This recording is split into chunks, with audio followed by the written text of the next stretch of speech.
Hi, and welcome to The Gist. I first came across the idea that life is not an emergency when reading the book Don't Sweat the Small Stuff, and it's all small stuff, by the late psychologist and author Richard Carlson. I was in my 20s then, full of ambition and ready to compete, so I couldn't fully relate to this idea, but it stayed with me. As I've grown older, it makes more sense to me with each passing year. I certainly notice my own tendency to rush around with the sense that time is running out, that I'm falling behind, and that everything on my to do list is urgent. But I've also learned that this way of being is not sustainable and, in fact, counterproductive. Maybe you find yourself in the same boat sometimes. So, why do so many of us look at life this way? And what can we do differently? It seems that busyness, or at least the appearance of it, has become its own kind of status.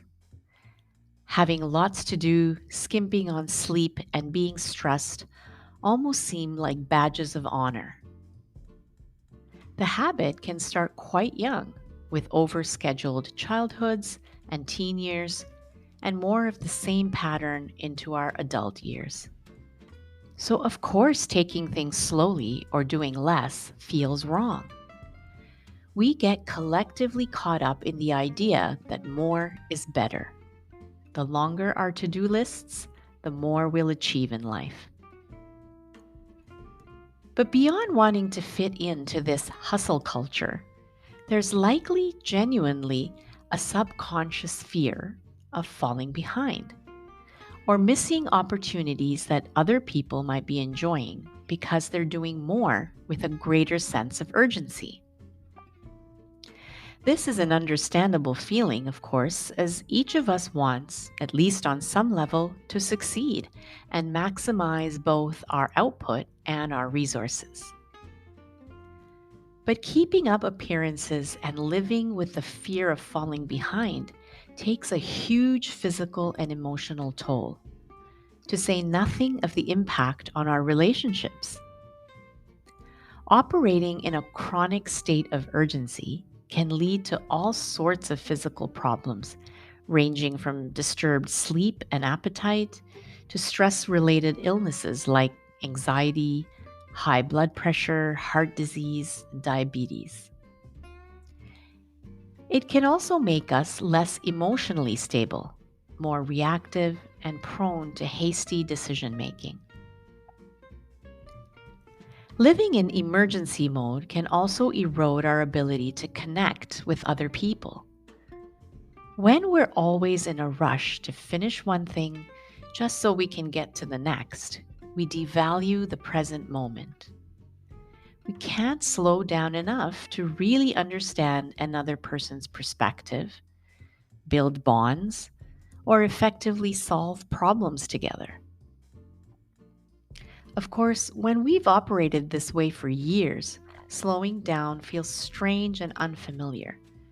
But there are simple ways to start doing things a little differently. Here are three that work for me.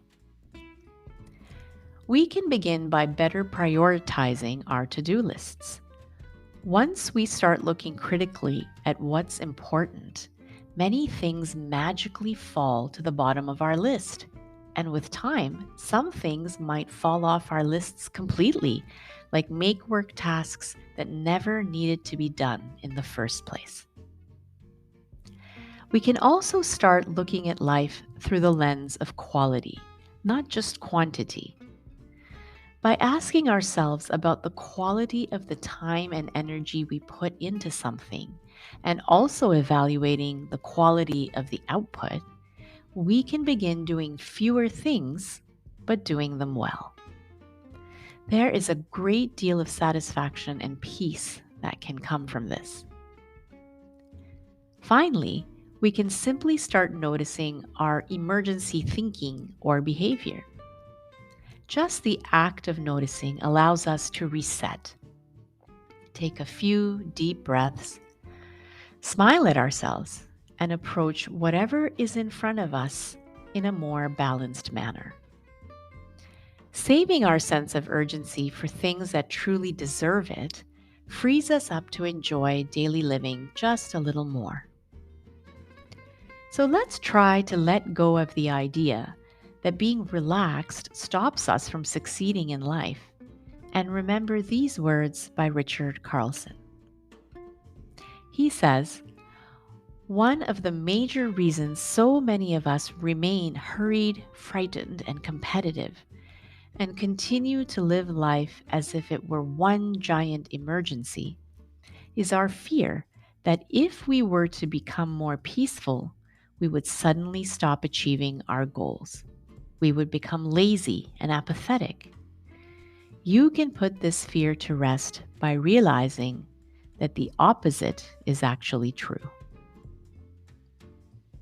On that note, wishing you a great week ahead, be well, and see you next time on The Gist.